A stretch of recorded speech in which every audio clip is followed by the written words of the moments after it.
Hey y'all, look who we got.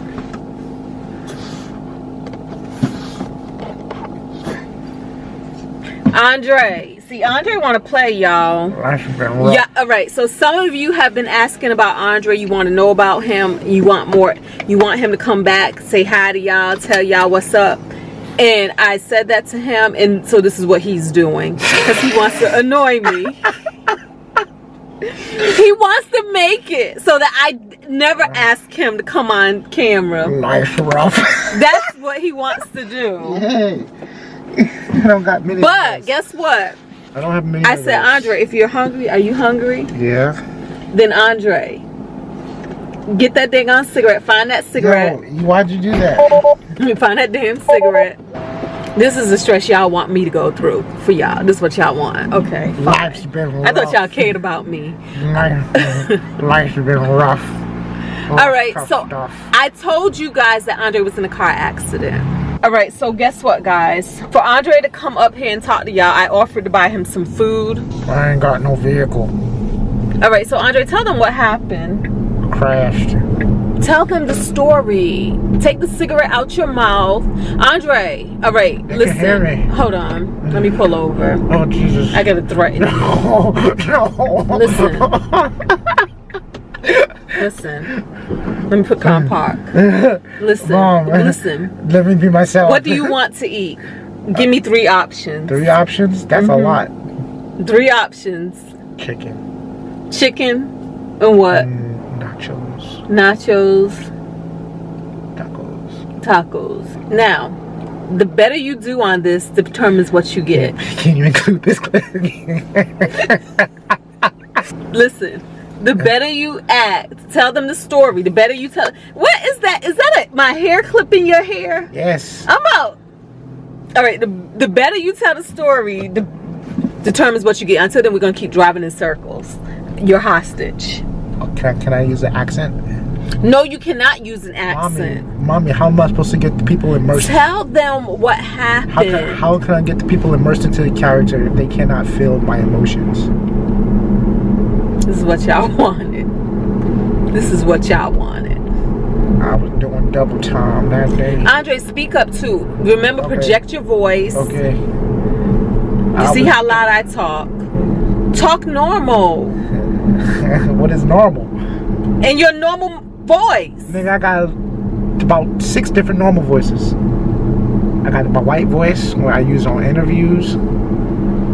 I got my alter ego, Steve Peter.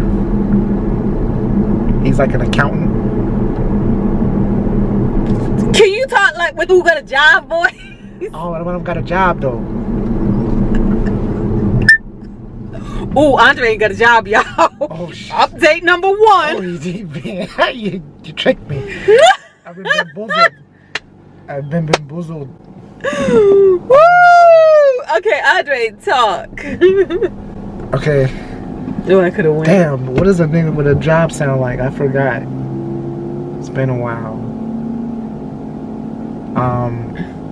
Yeah, man. So the idea, right? And I was just talking to my friend. He said it was a genius idea. Until I told him, I was like, look, you probably don't want to do that. All right, so the idea was to drive Lyft full time and promote my business. Right? Throughout my research, unfortunately didn't investigate the matter of insurance and policy, you know, in regards to Lyft, because there's only so much you're willing to do, especially like when you're set on like a particular path. You're like, all right, cool, you know what I'm saying? Oh, signed up, okay, cool. Even though mommy says, Andre, hold the camera so don't slide. No, you drive good. Even though mommy says, Andre, don't quit your job for Lyft. Wait it out, feel it out first. But go ahead. And I want you to tell them about the accident, like what happened in the accident. Oh yeah, so like I was in Arlington. Now in Arlington there was this merge lane, but it's not the typical straight merge lane. It's like basically you coming from a country road and you merging on to a two-way lane, right? So I think there was a slight incline, so I couldn't see. You can't see who's coming from a certain distance. So I did a double check. Like, I was driving and I was getting ready to merge, and so I was completely stopped at some point. And about time I did my second check, there's another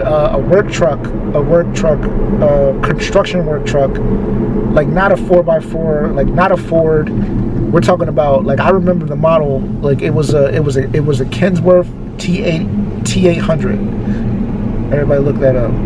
It's a big truck. It's one of those trucks that say do not follow, stay back 100 feet. And it hit me, and I ricocheted off the truck. So it hit you on your driver's side. Yeah, it hit me on my driver's side.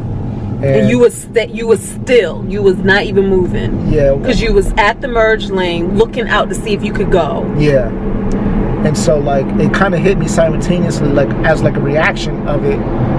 Like, since I was already out there, I figured, damn, like, maybe he'll slow down. Because I didn't really have time. I didn't have time in that span. Because the truck was going pretty fast.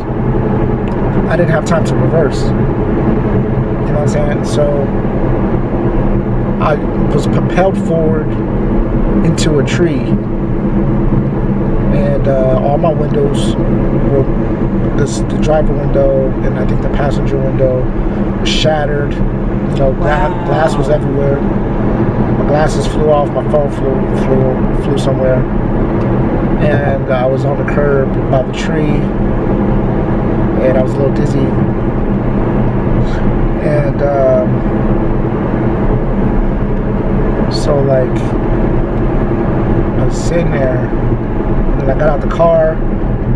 My door handles were gone on both on my driver's side, both the back seat and the front driver's side door was pretty much like I would have to open the door from the inside. And so I was just searching for my stuff for a good like 5 minutes, and you know, a pedestrian called the cops for me, and some jolly MFer comes out, and I'm thinking he's a pedestrian because he's so casual, but he was like, "Oh, you okay?" And I'm like, "Yeah," and I'm like, "Oh, yeah, blah, blah, blah." And I'm like discombobulated, and he's like, "Yeah, I'm the dude driving, you know, oh yeah, I was driving, and I had the right of way." And I was like, "What?" It's like, "Oh, no." I was like, "The right of way." And I was like, "Oh, okay, yeah." I was like, "Oh, okay, cool." But like, my thing is, dude didn't like when you're driving, like, either he wasn't paying attention, he figured that since his truck was bigger, he wasn't gonna make, because there was nobody. Listen, the traffic was very, very light, meaning that there was nobody in the left lane. Like, there was nobody in the left lane. So it's like, one, like did you hit me for fun, like just to see how much damage you was gonna do? Because you really, like, literally do plow through me. Yeah. The dude plowed through me, and there wasn't really a concern. He's like, "Oh man, you know, I've been in this. You'll be fine." Went back to work, pretty much. Do you know if there was any damage to his truck? I doubt it, because he didn't bother taking pictures. He just looked. He was like, "Oh, brushed it off." Oh. And then it was about on his way. Yeah. But like I said, the good thing, the best thing in all of this though, is that you aren't physically damn hurt. You know what I'm saying? Yeah. Do you feel physically hurt?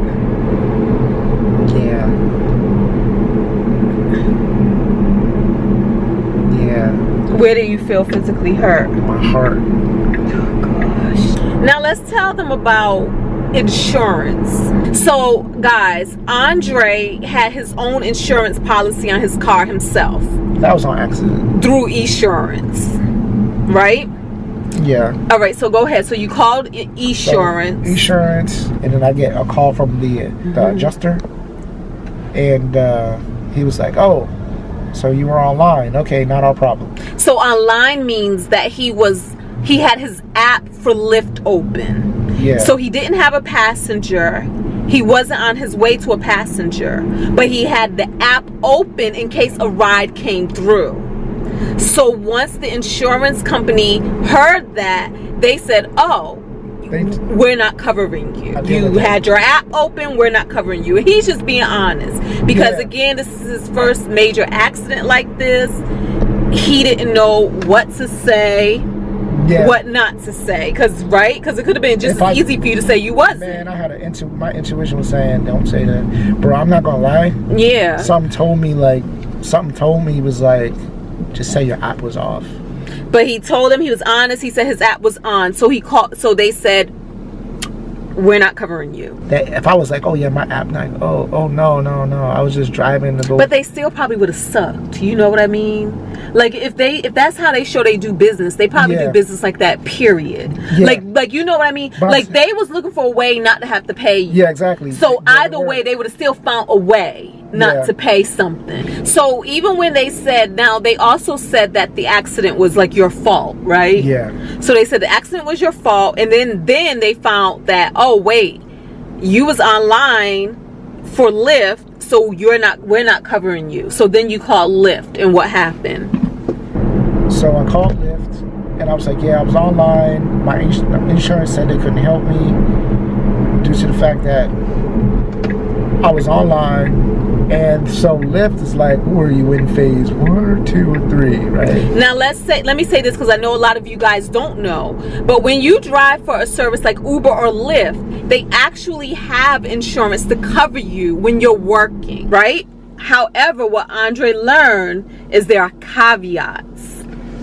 Caveats, yes. So pretty much there's 3 phases. So phase 2 being considered not having a passenger but on your way to pick up a passenger. So you have to have a way to prove that you're en route to a passenger. Which is weird, because you would think it's their app. They should be able to see that. But go ahead. Man, see, this is where it gets a little tricky, because they say we need an accurate time to where when you got into the accident. Nigga, nobody looks at their phone like during the accident, like, hold on, let me take a screenshot. Yeah. so they believe me. And being disorientated, being my first time, I ain't really checked the time until basically the officer was like, until I got into the car, the tow truck, which was like, basically I was there for an hour, but it felt like 20 minutes, but I was there for an hour, basically in disbelief.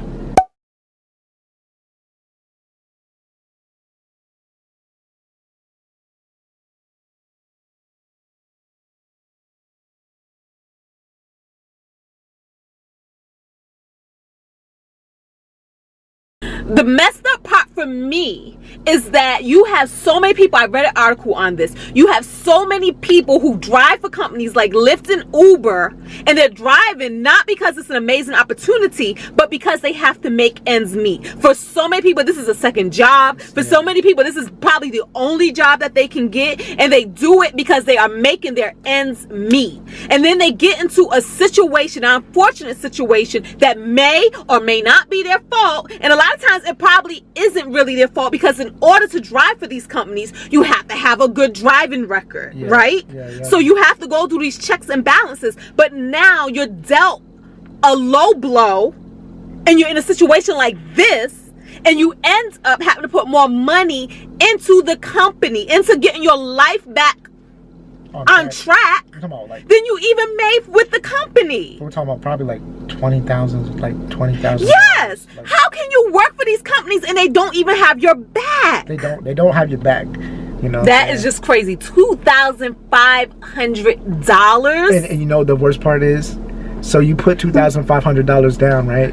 And then they match it, so you're only getting like $5,000 worth of repairs, when your car probably needs way more than that. And that's not even taken to the fact that had he had physical injuries. Now, we're speaking from our personal experiences and from my understanding of what I got, but all I'm saying is I do not like any company that takes advantage of its people, especially people that they know need the funds. And they just taking advantage of these people while they get rich. I didn't even understand why people were protesting and boycotting before. I didn't even fully get it. But now I'm like, damn. Yeah, that's why. I heard about it. A passenger told me about it, and I was like, huh, Lyft is much better. But the passenger was right. Like, yeah, and he's going on strike. Yeah. They're going on strike. So here's what happened. Now, you know me. Andre don't be keeping me in the dock, and clearly we don't do budget talks anymore, which we should, because clearly he needs guidance. All right, don't stop with me. But he went and got his own insurance. I didn't know he got his own car insurance. So guess what, y'all? I still have him on my car insurance policy. So Andre is paying 2 policies, right? Because he pays for his, and then he also pays the difference on mine. He pays me that as well, Andre. Did you even know that? No, I did. You did, but you just decided to pay everywhere for some reason without reconciliating your budget. Yeah, like I'm glad I didn't drop it. Well, you're not glad. It just so happens that there's no such thing. It just so happens that. Oh yeah, there's a lot of such things, brother. There's a lot of, because if you would have listened to anything I've ever told you in the beginning, things would have been better. You won't be as depressed. So don't start. Nah. See, once again, there you go, trying not to listen to me again. So I said to Andre, Andre, call USAA. You still have a policy with them. Call them. At least see. We don't know. So you called them and what? Yeah, so I told him, I was like, yo, like, I don't want to commit. Well, first you asked me, should you tell them A, B, or C? And I'm like, I don't know. Yeah, I was like, because I was doing research about insurance fraud, and like I was worried about records and cross records. Yeah. And what information Lyft is, you know, like likely to give up.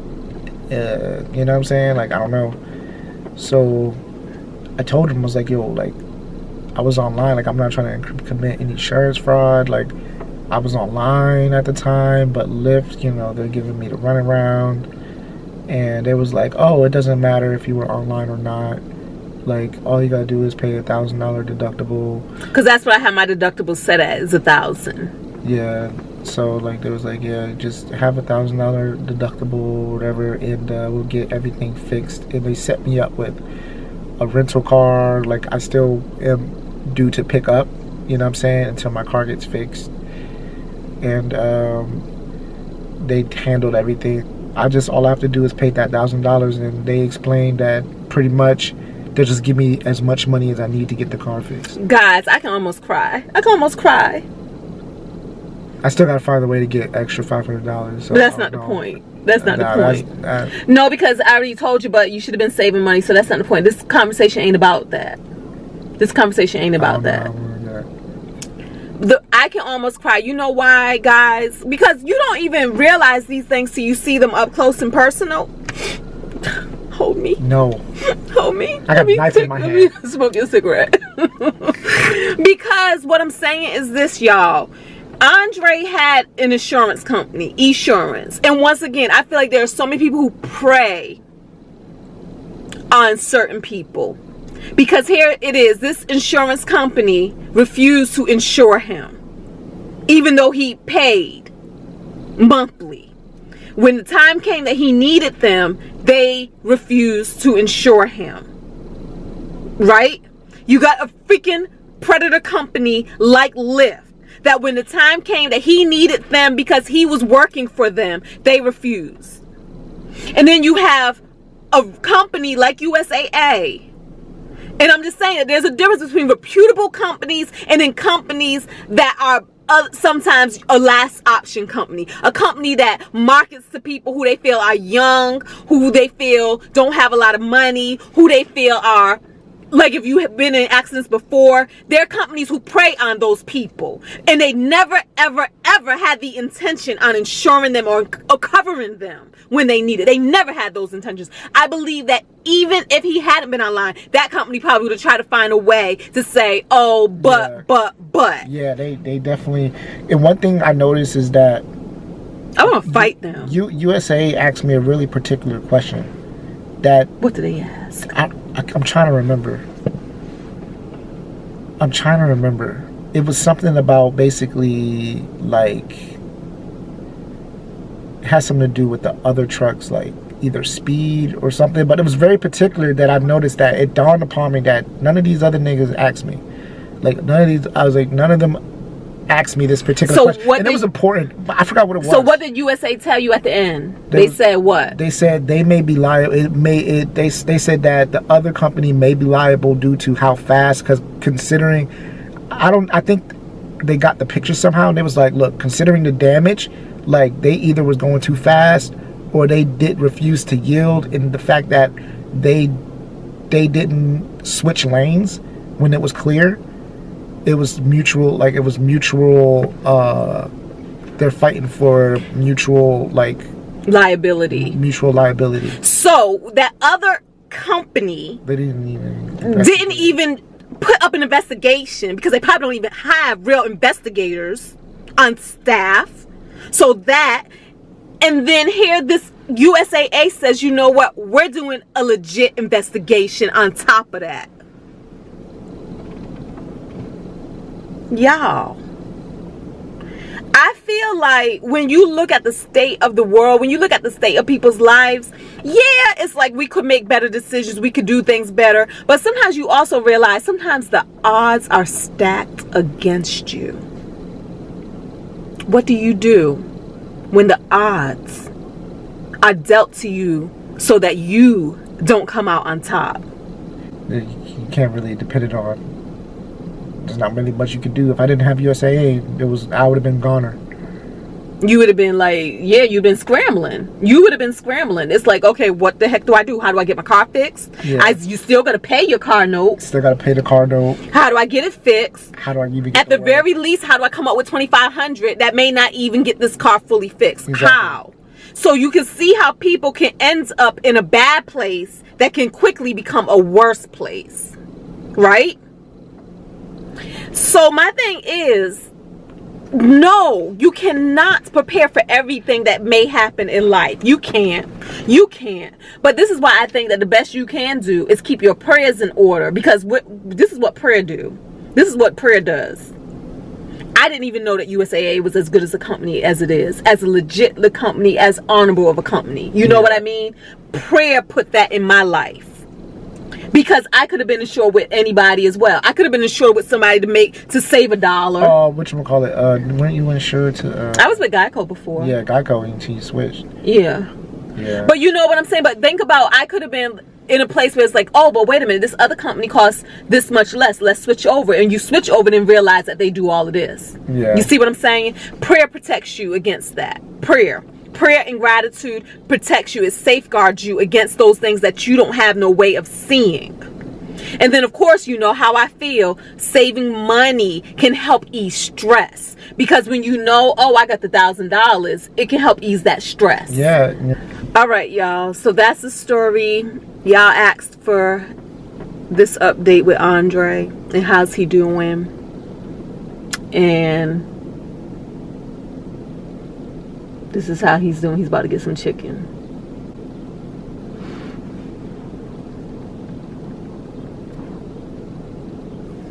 They got Buffalo. I wonder why. You're back on Buffalo Wild Wing again? Yeah. All right, so Andre, say bye to them. Okay.